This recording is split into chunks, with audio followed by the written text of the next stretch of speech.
Salat merupakan rukun Islam yang kedua dan memang satu-satunya ibadah kata para ulama yang Allah Subhanahu wa taala perintahkan kepada umat Islam, umat Muhammad sallallahu alaihi wasallam yang diterima di langit adalah salat.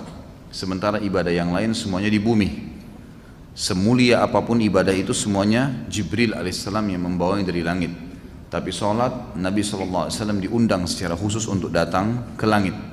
Dan sudah masyhur kisahnya tentang Isra Mi'raj, bagaimana Nabi SAW dihibur oleh Allah Subhanahu Wa Taala setelah beliau merasa sedih sekali, dikenal dengan amal huzun, tahun kesedihan, karena pada tahun itu Nabi SAW kehilangan dua orang yang dicintainya. Pertama Abu Talib pamannya yang selama ini mendukung dakwanya dan meninggal dalam keadaan kufur, sementara yang kedua adalah istrinya Khadijah radhiyallahu anha yang sangat luar biasa pengorbanan cintanya, kasih sayangnya, pengorbanan hartanya, dan telah dikarunia oleh Allah Subhanahu wa taala anak dari Nabi yang mulia, 6 orang anak. Akhirnya meninggal pada tahun itu dan dikenal dengan tahun kesedihan. Maka Allah Subhanahu wa taala menghibur Nabi kita Muhammad sallallahu alaihi wasallam dengan dua kejadian besar. Yang pertama kejadian masuk Islamnya jin Nusaybin. Jadi ada jin dari wilayah Irak namanya wilayah Nusaybin. Jumlahnya banyak. Dan jin ini cara berimannya cuma mendengarkan ayat yang sudah beriman dasarnya kepada risalah-risalah Nabi sebelumnya, lalu mereka beriman, lalu mereka langsung menjadi da'i di kaumnya, gitu kan.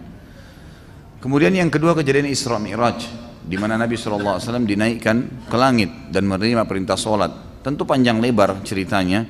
Yang kita ingin titik beratkan bukan kisah Isra Mi'rajnya, tapi bagaimana Nabi SAW menerima perintah sholat itu di langit dan ibadah yang lain adanya di bumi. Salat ini didefinisikan oleh para ulama adalah gerakan dan ucapan tertentu yang dimulai dengan takbir dan diakhiri dengan salam. Salat sebagaimana kita tahu banyak sekali jenisnya, ada yang wajib dan ada yang sunnah.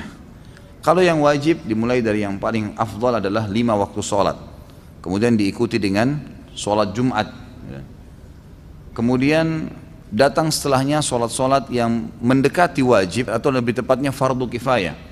Wajib tapi tercukupkan dengan siapapun yang mengerjakan.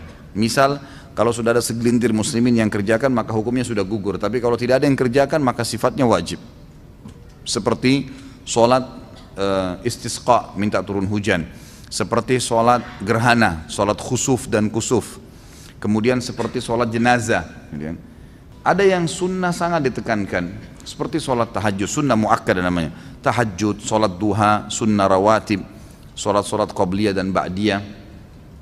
Ini semua sunnah-sunnah yang sangat dianjurkan untuk dikerjakan. Kemudian ada juga sholat yang nafilah. Nafilah artinya tambahan. Seperti masuk dalamnya ada ulama yang merincikan seperti sholat taubat, sholat wudu. Ini sholat tambahan. Itu kurang lebih definisi sholat dan macam-macamnya. Baik. Kita fokus kepada sholat yang ditekankan di sini yang membuat seseorang itu berbuat dosa besar kalau dia meninggalkan sholat yang wajib. Sholat yang wajib. Dan meninggalkan sholat ini teman-teman ada dua hukum. Ada yang sampai pada tingkat kufur. Ini orang yang ini bangkang, nggak ada perintah sholat. Dia bangkang. Maka ini sudah sampai pada tingkat kufur. Dia harus mengurangi syahadatnya. Kalau dia meninggalkan sholat malas-malesan, kapan dia mau dia sholat, kapan dia tidak mau enggak, kapan diawasin dia sholat, maka ini hukumnya dosa besar. Imam Adz-Dzahabi mengatakan meninggalkan sholat diangkat pertama dalil oleh beliau surah Maryam ayat 59 sampai ayat 60.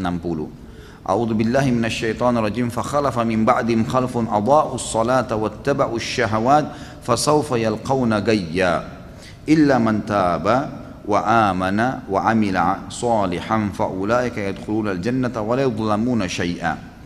Maka datanglah sesudah mereka, jadi ada orang-orang kalau tidak sholat, maka apa yang terjadi? Akan datang generasi juga yang tidak sholat. Keduanya buruk nih. Pengganti yang jelek akan lahir dari orang-orang yang tidak sholat tadi, karena penggantinya juga generasi mereka nanti akan menyia-nyiakan sholat. Dan akhirnya setiap orang yang menyia-nyiakan sholat akan menuruti hawa nafsunya. Maka mereka kelak akan menemui kesesatan dan kesusahan hidup, kecuali orang yang sempat taubat lalu beriman kepada Allah lalu beramal saleh, maka mereka lah orang-orang yang nanti kalau meninggal akan masuk ke dalam surga dan mereka tidak dizalimi sedikit pun. Allah Subhanahu wa taala juga berfirman di dalam ayat yang lain surah Al-Maun ayat 4 sampai ayat 5. A'udzu billahi minasyaitonir rajim fawailun lil musallin alladzina hum an salatihim sahun. Celakalah bagi orang-orang yang salat. Maksudnya adalah orang-orang yang lalai dari salatnya. Kata ulama tafsir adalah orang-orang yang sengaja menunda-nunda salat sampai keluar dari waktunya.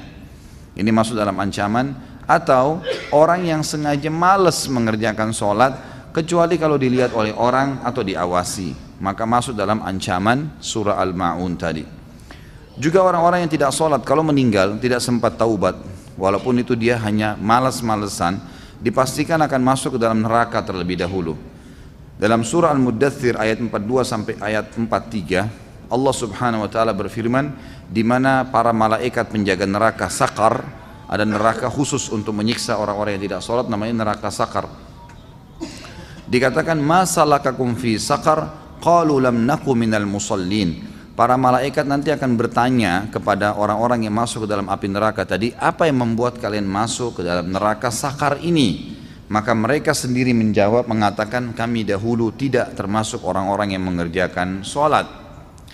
Nabi kita Muhammad SAW menekankan sekali sholat dan menjadikan tolok ukur kesolehan seseorang dan perbedaan dasar antara keimanan dan kekufuran adalah sholat. Sabda beliau yang beliau sampaikan dalam hadis riwayat Tirmidzi dalam Kitabul Iman, An-Nasa'i juga menyebutkan dalam Kitabus Shalah dan beberapa perawi hadis yang lain. Kata Nabi SAW, Al-ahdul ladhi bainana wa bainahumus shalah faman tarakaha faqad kafar. Perjanjian dan perbedaan dasar antara kita dengan orang-orang yang kafir adalah sholat. Maka barang siapa yang meninggalkannya, dia telah kafir. Maksudnya di sini secara membangkang atau jahdan. Di antara sholat-sholat itu, ada juga hadis yang lain berbunyi, Bainal abdi wa bainal syirki tarkus sholah. Hadis ini diriwayatkan oleh Imam Muslim dalam Kitabul Iman. Antara seorang hamba dengan kemusyrikan, dengan dosa-dosa berat yang bisa membuat kekal di api neraka adalah meninggalkan sholat.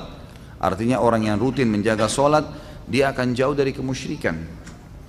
Di antara hadis yang lain juga disebutkan riwayat Imam Ahmad dan Al-Mundhiri juga Al-Baihaqi, dan mereka semua menilai hadis ini sahih. Kata Nabi SAW, man taraka as-salata muta'ammidan faqad bari'at minhu dhimmatullah.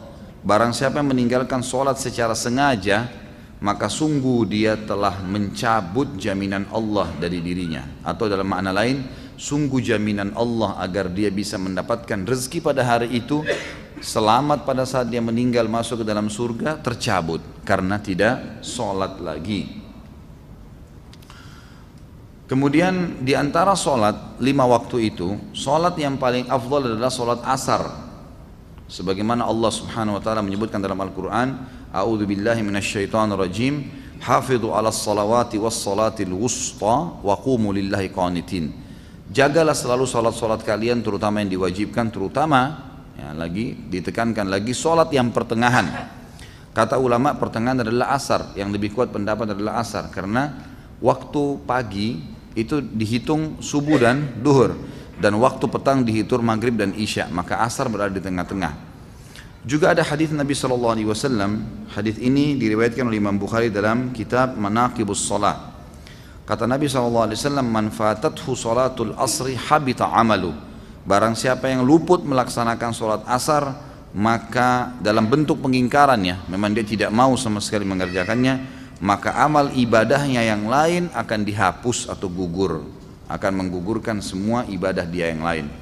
Kemudian saya ingin titik beratkan di sini kepada teman-teman, masalah sholat ada juga hal-hal yang ingin saya tambahkan yang harus diperhatikan. Seperti misalnya usahakan selalu sholat di awal waktu, maksimalkan itu. Jadi usahakan dijadwalkan, ya. Lebih penting, bahkan dijadikan sebagai momen lebih penting daripada makan pada saat kita lapar, yaitu dengarkan azan sudah ada di masjid, terutama bagi laki-laki. Bagi perempuan sudah standby tentu di sejadahnya. Kalau di masjid-masjid, kalau musala kantor, kalau rumah dia di rumah ya dia di rumahnya, gitu kan. Maka harus maksimal. Usahakan azan, tidak ada aktivitas yang lain. Para sahabat Nabi Ridwanullahi alaihim kalau sudah mendengarkan azan mereka berhenti dari segala aktivitas, tidak ada lain yang dikerjakan. Mereka langsung menuju ke sholat karena itu panggilan dari Allah. Hadis Bukhari berbunyi, Nabi SAW mengatakan, Pada saat ditanya amal apa yang paling Allah cintai, maka beliau mengatakan as-salatu ala waktiha, salat di awal waktunya. Kemudian hadis yang lain juga, dan saya sarankan teman-teman lakukan walaupun sekali seumur hidup nih. Kata Nabi SAW, siapa yang selama 40 hari tidak ketinggalan takbiratul ihram imam, maka dijamin baginya selamat dari sifat kemunafikan. Insya Allah tidak akan pernah dusta seumur hidup, tidak akan pernah memungkiri janji, dan tidak akan pernah juga dia mengkhianati amanah. Yang kedua teman-teman sekalian, usahakan dalam sholat menghadirkan kehusyuan, konsentrasi. Khusyuk ini wajib, namanya tumakninah, ketenangan dalam sholat. Dimulai dari tenangnya seseorang mengucapkan bacaan, gerakan, melakukan gerakan, jadi Allahu Akbar dengan tenang. Lalu kemudian mulai dari membaca iftitah, dia menikmatin bacaannya, nikmatin kalimatnya, karena per hurufnya, kata ulama, apa yang diucapkan dalam sholat dan pergerakannya ada nilai pahalanya. Jadi pertama usahakan awal waktu, gitu kan. Dan dari 5 waktu sholat ini usahakan 5 waktu sholat semuanya tidak kehilangan, terutama subuh. Subuh itu terutama. Biar tidurnya begadang, bunyiin beker, taruh dekat kuping, gitu kan. Harus saya bangun, gitu kan. Jangan sampai kehilangan. Karena kata Nabi SAW, siapa yang sholat subuh, khusus subuh disebutkan, berjamaah di masjid, dia akan dibawa naungan Allah sampai subuh besok. Nggak akan celaka, nggak akan diganggu orang, dan seterusnya. Gitu kan. Nggak akan diganggu oleh syaitan. Gitu kan. Akan dilindungi, dalam hadis yang dikatakan akan dilindungi dari segala keburukan termasuk syaitan. Yang kedua tadi saya sudah bilang, bagaimana seseorang itu konsentrasi dan khusyuk. Gitu kan.